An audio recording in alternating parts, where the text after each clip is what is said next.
తెలిసినట్లయితే Isaiah chapter 45 45 అధ్యాయం యెషయా గ్రంథం. ఐజియా యెషయా గ్రంథము 45 వచ్చాయి. అసలు తీద్దాం. I request all the Congress open the Bible. ప్రతి ఒక్కరు కూడా బైబిల్ తెరవండి. రైట్. ఐజియా చాప్టర్ 45 యెషయా గ్రంథము 45 వచ్చాయి. మూడవ వచనం చదవండి. పేరు పెట్టి నిన్ను పిలిచిన ఇశ్రాయేలు దేవుడైన 45 వచ్చాము. 45 అమ్మా చాప్టర్ 45.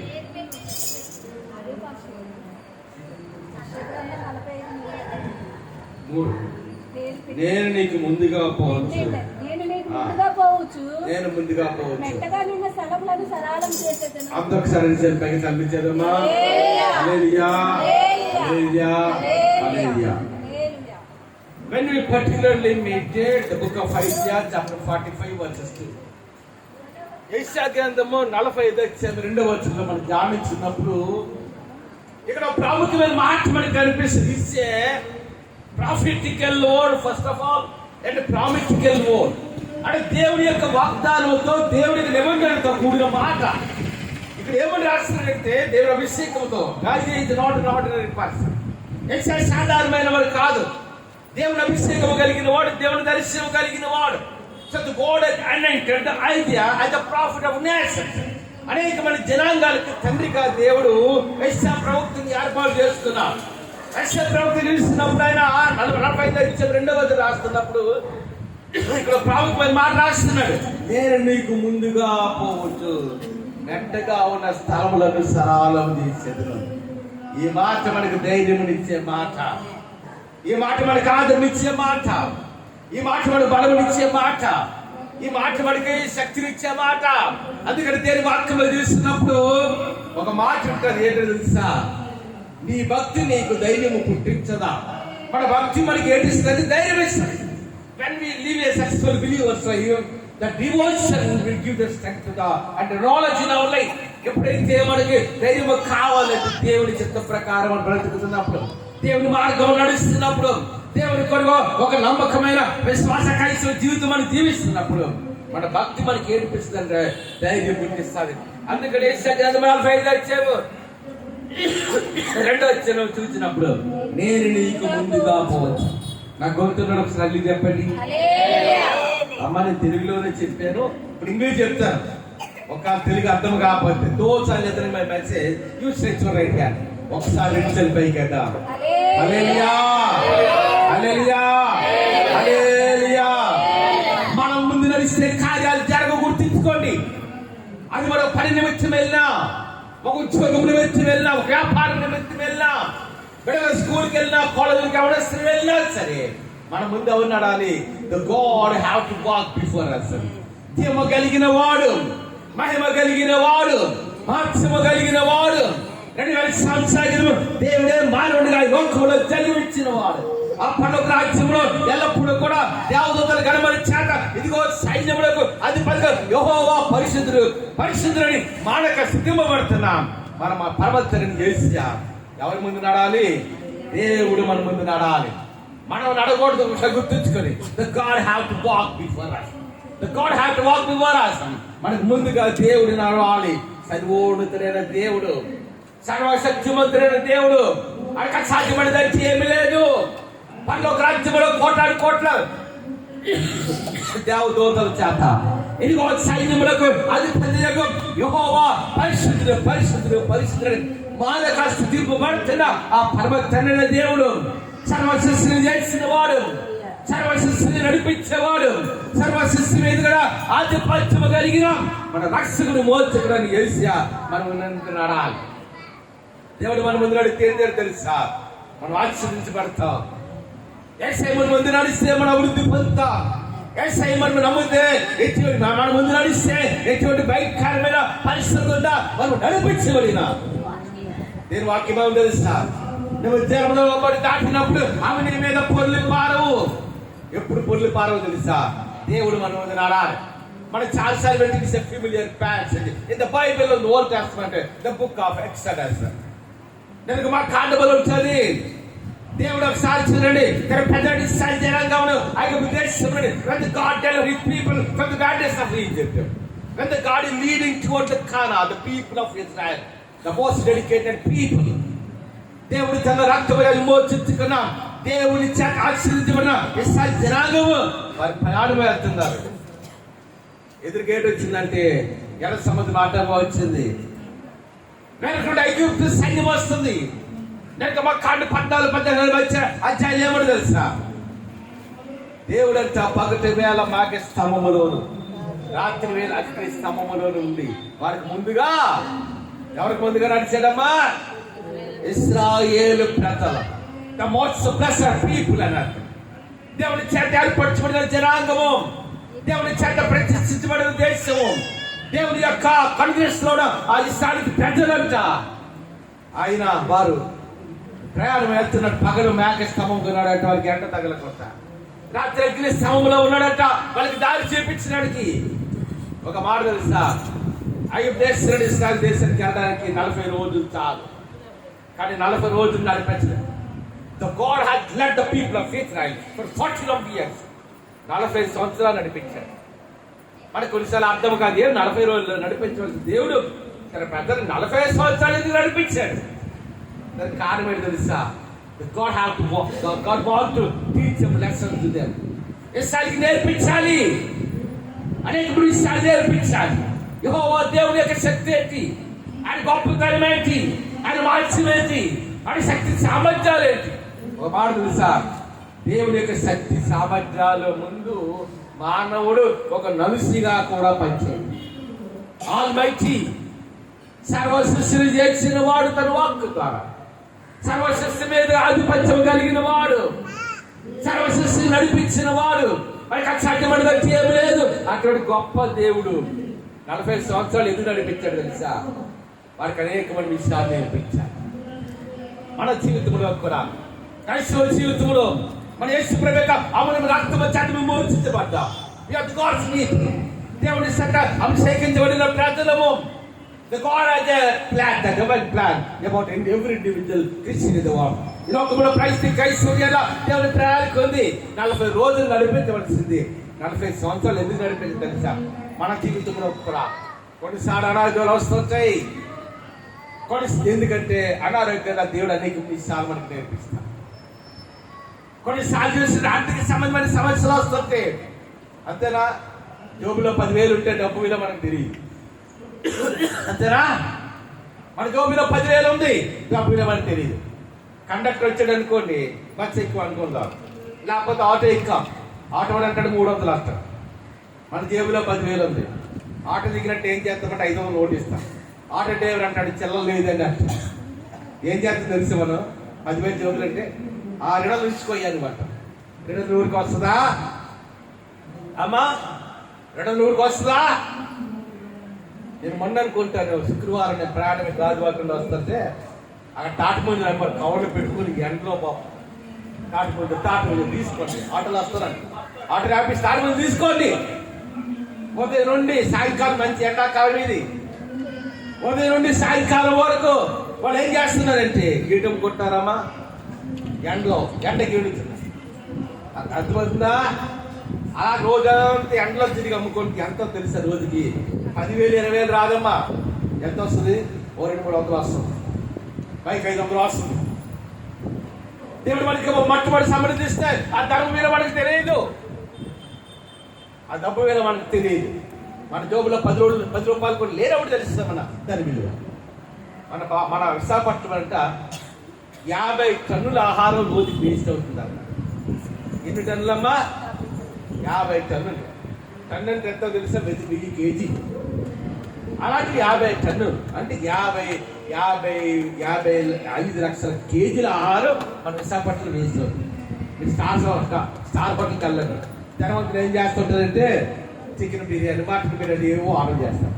సగం తినేస్తారు, మరి ఏం చేస్తారు ప్లేట్లో, ఎందుకంటే వాళ్ళకి డబ్బులు ఉన్నాయి కానీ. అలా కాకుండా పేదలు తీసుకెళ్ళి బిర్యానీ కొన్నాడు అనుకోండి, ఒక్క వెతుకొస్తాడు దేంట్లో? ప్లేట్లో. ఎందుకు? ఆకలి తెలుసు. 100 రూపాయలు అవుతుందంటే ఎంత కష్టపడాలో తెలుసు. ఒక రోజు అంతా కష్టపడితే కూలి చేసిన మనిషికి 400-500 ఇస్తారు. అంటే 400-500 అంటే మనకి ఎలాగ ఉంటుందంటే డబ్బులు ఉంటే 400-500 ఏంటి అనుకోవచ్చు. కానీ 400-300 10 రూపాయలు గురించి కూడా అనేకమైన కష్టాలు పడుతున్న వాళ్ళు ఉంటారు. రోడ్డు మీద చిన్న ఒక ఆయన చూసాను, ఇక్కడే పట్టేస్తాడు. ఆయన వయసు అని తెలిసా 75 సంవత్సరాలు. బాగా వృద్ధుడు, నిలబడలేకపోతున్నాడు, నడలేకపోతున్నాడు. ఒక తోపుడు బండి వేసుకొని జాతికాయలు అమ్ముకుంటున్నాడు. ఎవరమ్మా?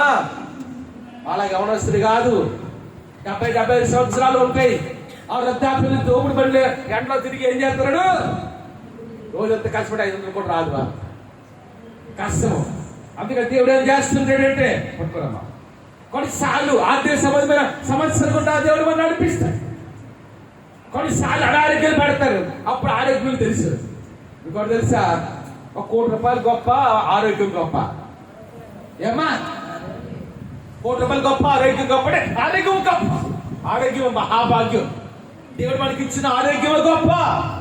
ఆరోగ్యం లేకపోతే 1 కోటి కాదు, 100 కోట్లు, 1,00,000 కోట్లు ఉన్నా అది ఎందుకు మనం పనిచేయదు. ఏం తినలేము, ఏం తాగలేము, తిరగలేము. అంతేనా? ఆరోగ్యం అంటే ఏ కాయ కష్టం, ఏ కూలి పని, ఏ నాలో చేసుకుని బతకడానికి అవకాశం. ఆ ధనం ఎలా చేయాలంటే మనకి ధనం డబ్బులు ఉండకూడదు. నాకు తెలిసి విలువ దేవుడు రూపాయి లేకుండా తిరిగిన రోజుల జీవితంలో అనేకం ఉన్నాయి. నేను లాస్ట్ టైం చెప్పాను, ఎంతమంది జ్ఞాపకంలో. ఒకసారి నేను శ్రీరంగం ప్రయాణం వస్తున్నాను, నాకు జోబులో 5 రూపాయలు అవుతుంది. బస్సుకి సరిపోదు. గాజువాకర్కి బస్సులో వచ్చి అక్కడ నుండి గాజువాకర్ నడిచి వచ్చాను. గాజువాకర్ నుండి ఇక్కడికి 5 కిలోమీటర్లు నడుచుకుని వచ్చాను. అప్పుడు నాకు తెలిసింది, అమ్మో 5 రూపాయలు అంటే విలువైందా, అంతేనా?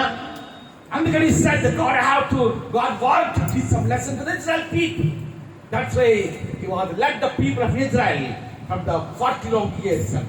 ఐగుప్తు దేశం నుండి విడుదల ఇచ్చి కనాన్ దేశం నడిపిస్తున్నప్పుడు 40-45 సంవత్సరాలు నడిపించాడు. ఇస్రాయేలుకి అనేకమంది విషయాలు నేర్పించాడు. ఆరోగ్యం విలువ చేతి, ధర్మం విలువ చేతి. ఒకసారి అన్నారు, ఆయన మాకు తినడానికి no food for Israel people. They are praying to God. దేవునికి మొరపెడుతున్నారు, నేను తినడానికి ఆహారం లేదు, తినడానికి ఆహారం లేదు. మన్నాను కురిపించాడు. ఒక్క మాట చూడండి, బైబిల్ గ్రంథంలో కానీ క్రైస్తవ చరిత్రలో కానీ ఒకే ఒక్క సందర్భంలో దేవుడు మన్నానిచ్చాడు. అది తన జనాంగాలు. ఆ తర్వాత ప్రపంచ చరిత్రలో కానీ, బైబిల్ చరిత్రలో కానీ, క్రైస్తవ చరిత్రలో కానీ ఇంకెప్పుడు కూడా పరలోకుడు మన్నా కొరవలేదు. మనల్ని పిలిచిన వాడు నమ్మదగిన వాడు. Hour God is the faithful God. మన దేవుడు నమ్మకమైన వాడు. మన దేవుడు నమ్మచ్చు. అందుకంటాడు, మనం ముందు నడవడం కాదు. ఎవరు ముందు నడాలమ్మా? దేవుడు మన ముందు నడాలి. దేవుడు మన ముందు నడితే కార్యాలు జరుగుతాయి. దేవుడు మన ముందు నడిస్తే అద్భుతమైన కార్యాలు జరుగుతాయి. దేవుడు మన నడిస్తే మనం ఉద్యోగం అభివృద్ధి పొందుతాడు. దేవుడు మన ముందు నడిస్తే వ్యాపారం అభివృద్ధి పొందుతాడు. మన దేవుడు మన ముందు నడిస్తే మన జీవితంలో సమృద్ధితో గుర్తుంచుకోండి. అందుకని యెషయా గ్రంథము 45:2 నేను నీకు ముందుగా పోవచ్చు. ఏడు సరాలు చేస్తారంట. సముద్రం అడ్డంగా వచ్చింది, వెనకాల ఐగుప్తు సైన్యం తరువుకు వస్తుంది. మోసేకి తెలుసు యారముల ఇశ్రాయేల్ జనాంగాన్ని చంపడానికి దేవుడు తీసుకురాలే. The God has a plan. The God has a plan. The devil plan about the people of Israel. Israel జరగబడే దేవునికి ఉద్దేశం, ఆయన ప్రణాళిక ఉంది. అప్పుడు తెలిసింది ఇశ్రాయేలుకి మరణ భయం ఎలాగుంటుంది. అంతేనా? మనకు అన్ని బాగానే ఉంటాం. ఎప్పుడైనా ఒక సమస్య లేకపోతే మరణాపాయం ఎదురైందని అప్పుడు తెలుస్తుంది వాళ్ళు. ఒక మాట తెలుసా, అన్ని భయం, జ్ఞానం వ్యక్తి వినండి మాట, అన్ని భయముల కంటే మరణ భయం అనేది చాలా భయంకరం. అంతేనా? ఏటైపోతామో. ఒకసారి ఒక హార్ట్ ప్రాబ్లం ఉన్నాయని ఆపరేషన్ జరుగుతుంది. తెల్లవారు ఆపరేషన్ అనగా ముందు రోజు నేను ఫోన్ చేశాను. ఆయన అంటున్నాడు కదా, నానా రేపు హార్ట్ ఆపరేషన్ జరుగుతుంది, నేను ఆపరేషన్ థియేటర్లో వస్తాను రాదో నాకు తెలియదు. ఆపరేషన్ థియేటర్లో వస్తానో రాదో నాకు. ఆంటీ నీ బెడ్లు మర్చిపోతా తెలుసా. అది మరణ భయం అంటే. ఈ మరణ భయం అనేది మనకే కాదు, ఎవరికంటే పేతురు కూడా ఎక్కడ పట్టుకుంటారో యూదులు, ఎక్కడ పట్టుకుంటారో ఆయన చంపేస్తారని పేతురు 3 సార్లు పొందుతాడు. ఆయన ఎవడో నాకు తెలియదు. I don't know about the lord Jesus Christ. ఎవరు నాకు తెలియదు. ఎన్నిసార్లు ఉన్నాడమ్మా? 3 సార్లు. ఎందుకంటే మరణం భయం గలవాడే. మొదటి రాజుల గ్రంథం 18వ అధ్యాయానికి ఏలియా మరణాపేక్ష గలవాడే. అప్పటికి అనేకమైన అద్భుతమైన కార్యాలు ఏలియా ద్వారా జరిగాయి. ఏలియా ప్రార్థన చేయగా 7 సంవత్సరాలు ఆకాశం మూయపడింది. ఆ దినాల్లో 7 సంవత్సరాలు వర్షం లేదు, భయంకరమైన కరువు. కరువులో శారీపతి రాళ్ళ ద్వారా దేవుడు ఏలియాను పోషించాడు. ఒక దినాన అహాబు రాజు ఎదివేలు చంపడానికి చూసినప్పుడు ఏలియా మరణాపేక్ష గలవాడు ఏమంటాడు తెలుసా? నాయన ఇంతవరకు చాలు, నాయన ఇంతవరకు. అలా ఉంటుంది మరణమైన. కాబట్టి దేవుడు మన ముందు నడాలి. దేవుడు మన ముందు నడిస్తే మనకు అసాధ్యపడదంటే ఏం లేదు. అందుకే పౌలు అంటాడు కదా, I can do all things who strengthens me. నన్ను బలపరిచి వారి యందు నేను సమస్తము చేయగలను. కొన్ని కాదంట, I can do all things who strengthens me. నన్ను బలపరిచి యేసునందు నేను సమస్తము చేయగలను. కొన్ని కాదు. దేవుడు మనతో ఉంటే మనం సాధించాలంటే ఏమి లేదు. దేవుడు మనతో ఉంటే మన జీవితంలో సాధ్యం కాంటే కదా అద్భుతమైన కార్యాలు, blessing after blessing, miracle after blessing, miracle after miracle take place in our life. మన జీవితంలో ఒక్కొక్క అద్భుతమైన ఇంకొక అద్భుతం, ఒక్కొక్క అద్భుతమైన ఇంకో అద్భుతాలు జరుగుతూనే ఉంటాయి. అందుకే అంటాడు కదా, నేను నీకు ముందుగా పోవచ్చు. 7 సరాలు చేస్తారంట, 7 సరాలు చేస్తారమ్మా. మనకు అనేకమైన నెట్లు ఉన్నాయి, అంతేనా? మొన్న ఎవరితో మాట్లాడుతున్నాను, కన్నీటితో మాట చెప్పాను. ఏమని చెప్పింది తెలుసా? నాకు తెలిసి మేము ఎక్కడ ఆరాధన చేస్తున్నాం, నాకు తెలిసి ఎక్కడ ఆరాధన చేస్తున్నాం, నాకు తెలిసి ఏ పరిస్థితుల్లో నేను ఉన్నాను. అన్ని సంవత్సరాలు కష్టపడుతున్నాను, ఎండకెండి వానక తడిచి. ఎప్పటికీ నాకు గుర్తుంది, కరోనా టైంలో అయితే అప్పటికి ఇంకా రేపు వేయలేదు. ఆ రోజు ఇప్పటికీ నాకు గుర్తుంది, వేసింది అది చిరిగిపోయింది. 30-40 మంది ఎండలో వచ్చి కూర్చున్నారు, తెలిసి నాకు. కానీ మన ముందు వెళ్ళడం కాదు, మన ముందు వెళ్ళడం కాదు. మన రాక్షసుల విమోచకుడు చేసే మన ముందు వెళ్ళాలి. ఆయన మన ముందు నడాలి, ఆయన మన ముందు నడిస్తే కార్యాలు జరుగుతాయి. మన జీవితంలో దేవుడి మీద ఆధారపడడం నేర్చుకోవాలి, దేవుడి మీద బ్రతకడం నేర్చుకోవాలి. నాకు చాలా మంది చాలా విధాలుగా చెప్పారు, ఇది చేయండి అయ్యగారు, హైకోర్టుకి వెళ్ళి ఇంజక్షన్ ఆడి తెచ్చేద్దాం. నేను తెచ్చేస్తున్నాడు ఒక ఆయన. అయితే కాదు, మనము కాదు నడవలసింది, కార్యాలు చేయవలసింది మనము కాదు. మన రక్షకుడు విమోచకుడు దేవుడు మన ముందు నడాలి. మనకి విడుదల ఇవ్వాల్సిన మనిషి కాదు, మనకి విడుదల ఇవ్వాల్సింది కోర్టు ఆట కూడా కాదు. గుర్తుంచుకోండి, కోర్టు కూడా మనకు విడుదల ఇవ్వలేదు. మనం ఏ దేవుని నమ్మామో, ఏ దేవుని కొరకు బ్రతుకుతున్నామో, ఏ దేవుని కొరకు జీవిస్తున్నామో, ఏ దేవుని పాదాలు పట్టుకొని మనం ఉన్నామో, అదే దేవుడు, అదే రక్షకుడు, అదే యేసే మనకు విడుదల ఇవ్వాలి. నేను అదే కనిపెడుతున్నా.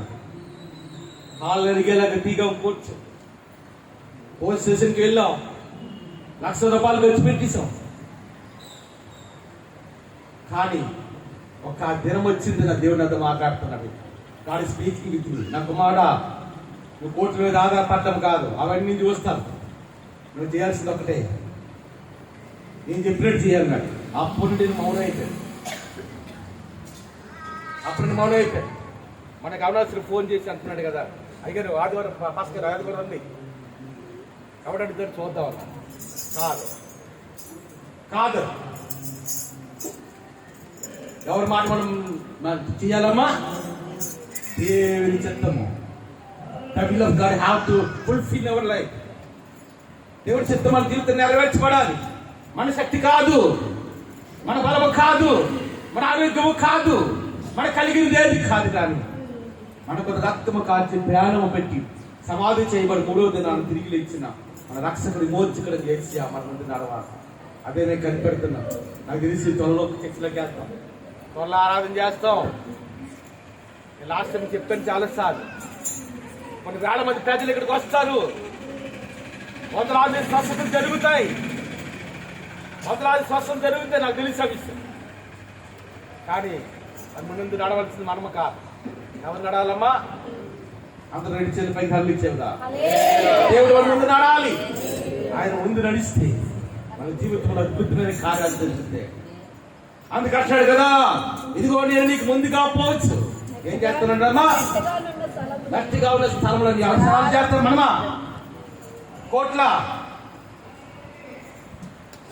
కోట్లు కాదు, మనము కాదు. మన కొరకు రక్తము కాచి ప్రాణము పెట్టి సమాధి చేయబడి 3వ దినాన తిరిగి లేచిన మన రక్షకుడు విమోచకుడు చేసే మన ముందు నడాలి. మన ప్రతి పరిస్థితిని దేవుడికి అప్పగించాలి. అందుకే పేతురు అంటాడు, మీ పిలుపుని ఏర్పాటును నిత్యము చేసుకున్నాడు, జాగ్రత్త పడి మీ ఇంటి క్రియలు చేయవారంటే ఎప్పటికీ మన జీవితం దేవుడి మీద ఆధారపడి నేర్చుకోవాలి. మన దేవుడి మీద ఆధారపడము, దేవుడి కొరకు బ్రతకడం. మిమ్మల్ని పిలిచిన వారు, మనం పిలిచిన దేవుడు జీవం కలిగిన వాడే కాదు, సర్వశక్తి కలిగిన వాడే కాదు, మహిమ కలిగిన మాత్రమే కాదు, మరణాన్ని జయించి మృత్యుంజయుడిగా 3వ దినాన తిరిగి లేచిన దేవుడు మాత్రమే కాదు. కానీ మనల్ని పిలిచిన వాడు నమ్మకమే. ఎప్పుడు మనం విడిచిపెట్టడు. ఇలాగ ఆరుబడి చేయడం దేవుడి చిత్తము కాదు. ఎండకెండి వాన తడవలు దేవుని చిత్తము కాదు. మంచి మందిరం ఇచ్చాడు, మందిలో ఆరాధన చేయాలి. అది దేవుని యొక్క ప్రణాళిక, అది దేవునికి ఉద్దేశం. అందుకే నేను ముందుగా పోతు మెట్టగా ఉన్న స్థలంలో సరాలు దేశం తర్వాత వాడుకొని చదువుకోవాలి. ఏంటమ్మా? ఏ తలుపులచ్చా? ఏంటి? ఒక మాట తెలుసా? బంగారం బ్యాగ్ వంగుతుంది, ఎత్తడు వంగదు. అర్థమైంది చెప్పింది? బంగారం అనేది ఇంత చిన్న బంగారం తీసుకున్నా దానికి ఎంతవరకు సాగదీసి వంగుతుంది. బంగారం ఎత్తడు వంగదు. ఎందుకు ఎత్తడు తలుపులు అన్నాడు? బంగారు తలుపులు అనొచ్చు కదా, వెండి తలుపులు అనొచ్చు కదా, ఇరువుతన తలుపులు అనొచ్చు కదా. ఏమంటున్నాడు? ఎందుకు ఎత్తడు అన్నాడు అంటే ఎత్తడు అనేది లోహాలు ఇంట్లో చాలా హార్డ్గా ఉంటుంది. అంతేనా? తన ప్రజల హృదయంలో కనికరముతో నింపేవాడు ఆయన.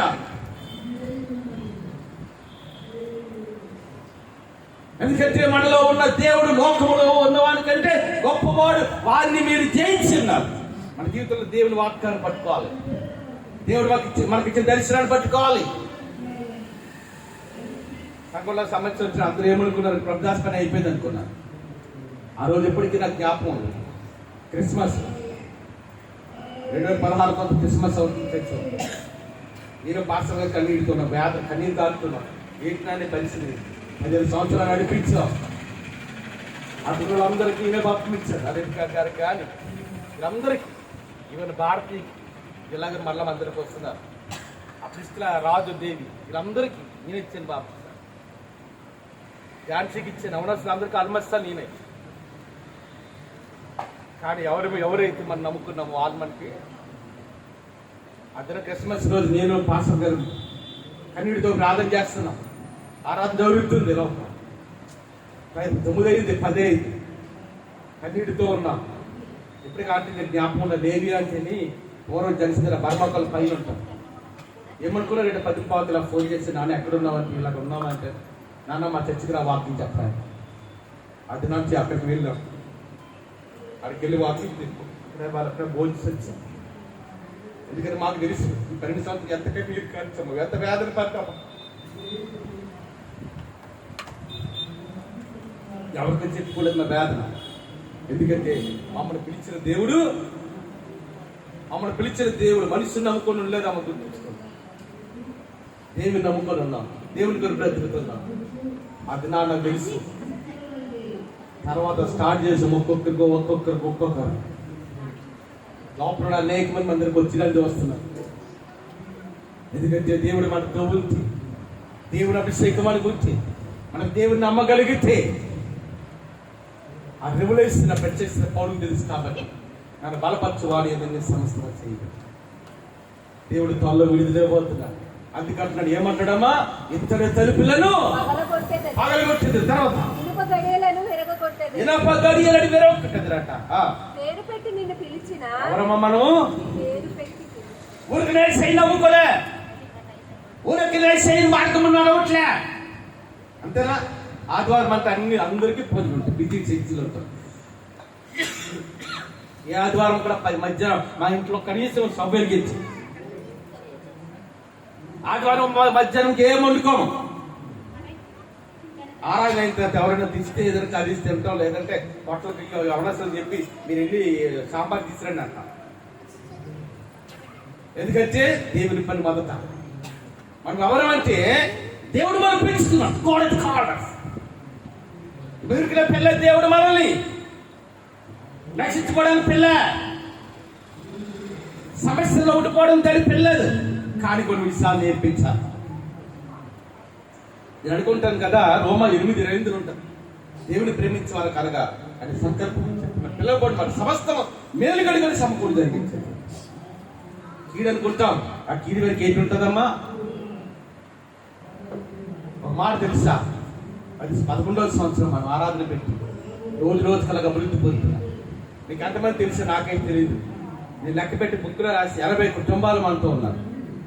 80 మంది కాదమ్మా, 80 కుటుంబాలు. కొంతమంది పని పార్టీల వల్ల రాలేకపోతున్నారు, దూరం అయిపోయి. వృద్ధి వచ్చిన ఎక్కడికి వెళ్ళలేదు, పోయిన వారం ముందు వారం వచ్చింది. నారాయణ గారు ఎక్కడికి వెళ్ళా, చుక్కమ్మ ఎక్కడికి వెళ్ళా, వీళ్ళందరూ మాత్రం టచ్లో ఉన్నారు.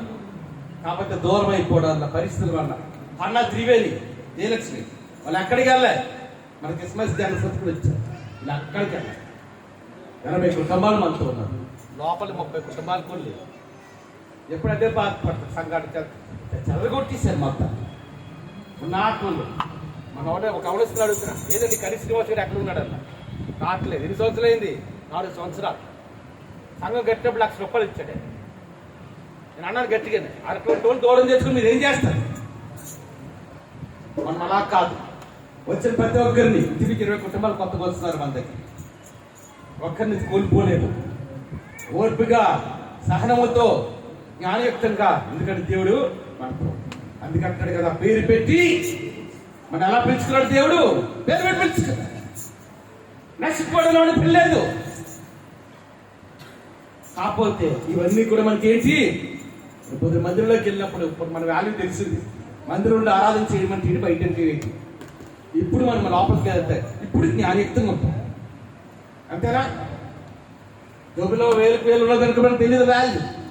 జోబులో ₹10 లేకుండా దేవుడు చేసి అప్పుడు వేరే ఇస్తే, అమ్మో ₹10 ఎంత కష్టపడి ₹1000 అంతే, 10,000 అంటే ఎంత కష్టం. అందుకంటాడు పేరు పెట్టి పేరు పెట్టి నేను పిలిచిన యెహోవాను తెలుసుకున్నట్లు అంధకార స్థలములో ఉంచబడిన నిధులను రహస్య స్థలంలోని మరుగైన ధనమును నీకు ఇచ్చేదను. దీని మీద ఆధారపడి నేర్చుకోవాలి. దేవుని కొరకు బ్రతకడం నేర్చుకోవాలి. దేవుని కొరకు జీవించడం నేర్చుకోవాలి. ఎందుకంటే అందుకే ఇది మూలవాక్యం అంటే, నేను నీకు ముందుగా పోవచ్చు, అట్టగా ఉన్న స్థలం అక్కడ అడ్డంకులు తొలగిపోతున్నాయి. అతను చెప్పిన మాట ఒకసారి నమ్మిన హల్లి చెప్పండి. అనుకున్న అడ్డంకులన్నీ తొలగిపోతుంది. వెళ్తాం, లోపలికి వెళ్తాం, మందిరంలో ఆరాధన చేస్తాం. ఈ చుట్టుపక్కల ఇండస్ట్రీ ఉన్నతమైన సంఘముగా ఎప్పుడు కన్నీరు కాల్చేది ఒకటే. మందిరంలో 2015 నడిపించే వరకు కూడా ఎలా ఉంటుంది తెలుసా? ఆ రోజు ఇప్పటికీ నాకు జ్ఞాపకం ఉంది. ఒక ఆదివారం ఆరాధన చేస్తున్నాం, నడిపిస్తున్నాం. కూర్చొని చర్చి కట్టిందా, చర్చి కట్టకముందు పాటలు ఉన్నప్పుడు కాదు, చూస్తుంటే సరిపోవట్లేదు. కాంగ్రెస్ చర్చిలో సరిపోలేదు ప్రజలు. అప్పుడు గంట వరకు నేను ఫోన్ చేసి చర్చిని కట్టి ఫోన్ ఒక 10 చైర్లు తీసుకెళ్ళాను, పైన చేయలేదు. చర్చ్ అంత ఏటైపోయింది. చర్చ్ ఎంతమంది పడతారో ఆలోచించారు ఒకసారి. 200 కుటుంబాలు ఉండి మన దగ్గర. మీకు తెలియదు చాలా మంది. ఎన్ని కుటుంబాలమ్మా? 200 మంది కాదు, లిస్ట్ రాస్తాం ఒకసారి పాసం. కానీ 200 ఫ్యామిలీస్. వాళ్ళు ఎప్పుడు జ్ఞాపకం చెప్పి సరిపోలేదు వచ్చిన విశ్వాసం. అప్పుడు ఏంటంటే సచిన్ గారు ఫోన్ చేసి రోడ్డు నుండి అది బయటకు కూర్చోండి. కాకున్నప్పుడు జ్ఞాపకం పాటలు తెలుస్తుంది. కాకుండా జ్ఞాపకం వేసుకొని కూర్చోడం ప్లేస్ ఉండేది కాదు. ఆదివారం ఏం చేస్తాడు, పక్కన స్టేజ్ మీద ఉండేది మాకు చిన్న ఇట్లా. ఆ పక్కన పిల్లలు కూర్చోబెట్టేవారు. పాతలు తెలిసి జ్ఞాపకం చేసుకోవాలి. అంత లాగుండేది. దినాలు చూసేటప్పుడు భయంకరంగా అయిపోయింది. ఎందుకంటే మంచి సేవకుడు ఎవరంటే తన దగ్గర ఉన్నవారిని ఎప్పుడు శత్రువు యుద్ధం చేసినప్పుడు మనం ఏం చేయాలి తెలుసా? శత్రువు యుద్ధం చేస్తాం. మన వైపు ఉన్న మనం ఏం చేయాలి? మన వైపు ఉన్న మనం కాపాడుకుంటే శత్రువు యుద్ధం చేయకూడదు. అతను చెప్పిన మాట మన వైపు ఉన్నారు కాపాడుకోండి, అప్పుడు శత్రువు సిద్ధం చేయాలి. కాబట్టి గట్టిగా స్థలంలోని సరాలు చేయబోతున్నాడు. దేవుడు ఆశీర్వాదం మార్గం కూడా నడిపించబోతున్నాడు. దేవుడు తన సమృద్ధి ఇవ్వబోతున్నాడు. మన ద్వారా బలమైన కార్యాలు దేవుడు చేయబోతున్నాడు. కలవచ్చు కనిపించుకొని ప్రార్థన చేసుకుందాం. పరిశుద్ధ రాజ్యము గల దేవానికి కొన్నాడు. గొప్ప దేవుడు అద్భుతమైన ఆలోచన కట్టిన నమ్మదగిన దేవుడు. ఎందుకంటే మాకైతే కొడుకు శాంతి సమస్తం ఎరిగిన వాడు, ఈ సర్వోన్నతుడు, సర్వశక్తి సంపూర్ణుడు, సర్వశక్తికి ఆధారభూతుడు. దేవుడు ప్రేమించాలి కనుక ఈ సంకల్పం చెప్పుకునేవాడు సమస్త మేలుగడిగా సమకూడి జరిగించింది. సమస్త మాకు మేలుగడిగా సమకూడి జరిగిస్తున్నాను. నేను నా కూడిన ప్రతి ఒక్కరి పేరు కనిపించిన కానీ యూట్యూబ్లో, ఫేస్బుక్లో ఈ వర్తమానం ఎవరవుతున్నారు అందరూ దీవించినాను. మా పక్షంగా నువ్వు ఎదురు చేస్తున్నావు, పక్షముగా అద్భుతాలు చేస్తున్నావు తల్లి. తల్లి అందరి దగ్గర ఆరాధన చేయడానికి కూడపరుస్తున్నారు తల్లి. మా అందరితో నీ సరి తెచ్చి నడిపించు నా తల్లి. దినం మా వాక్యం బట్టి అవునైనా నేను ముందు నడవడం కాదు తండ్రి, నువ్వు ముందు నడాలి. ఎందుకంటే వాడు ఆదరించేవాడు, వాడు బలపరిచేవాడు, మా పక్షముగా పోరాడేవాడు. దావీదు అంటున్నాడు కదా, గొల్లియాతును చంపినప్పుడు యుద్ధము యెహోవాది, బ్యాటిల్ బిలాంగ్స్ టు గాడ్ అంట. యుద్ధం అనేది మనుషులది కాదు నాయన, యుద్ధం అనేది మాది కాదు నాయన. యుద్ధం నీది. మేము నీ ప్రజలము తండ్రి, మందిరం నీది, పరిచయం నీది, మాదంటే ఏమి లేదు తండ్రి. మొత్తం సమస్తం నీది. ఈ ఆస్తి మీదినైనా, ఈ మందిరం మీది, సంఘంలో ప్రతి కుటుంబం నీ వారు తండ్రి, మేము నీ వారు తండ్రి. మా పక్షంగా గొప్ప కార్యాలు చేస్తున్నారు. నీ సన్నిధి కోరుకోవాలి నా తెలుసు. యూట్యూబ్లో, ఫేస్బుక్ అప్లోడ్ ప్రతి ఒక్కరికి పేరు పేరు తీర్చారు. మంది పట్ల ఉద్దేశించిన ప్రణాళిక నెరవేరుస్తున్నారు కాదు, మాకు అనుకూలంగా జరుగుతుంది వాళ్ళు ఆశిస్తారు. ఏ సునాపని కూర్చున్నాం తండ్రి, దేశక్తి మేయించాను, చునాక్తి మేయించాను, దేశానికి సంపూర్ణంగా కాక. ఇప్పుడు మన పరమతండ్రి దేవుని ప్రేమలో ఆయన కుమారుడు నేర్పిస్తాడు. ఆదరణ కర్తలు పరిశుద్ధాత్మ సహవాసం ఇక్కడ కూడిన మనకు ద్రాక్ష సంకున్నారు. అనేక విధంగా జడ్జి గారు, ప్రభాకర్ గారి కుటుంబాన్ని, రమేష్ గారి కుటుంబాన్ని, కృష్ణ గారి కుటుంబాన్ని, కృష్ణ గారి కుటుంబాన్ని, నాయుడు గారి కుటుంబాన్ని, నేను కుమార్ గారి కుటుంబాన్ని, పెంచుకున్నారు. ఇద్దరు పెంచుకున్నారు, ముగ్గురు బంధువులు, కృష్ణ గారికి శాపత్ర సకల పరిస్థితి తీసుకొచ్చారు. ఇప్పుడు ప్రభాకర్ పర్యటన సలహా నడిపించింది కాక కానుకలు సమర్పించుకోండి.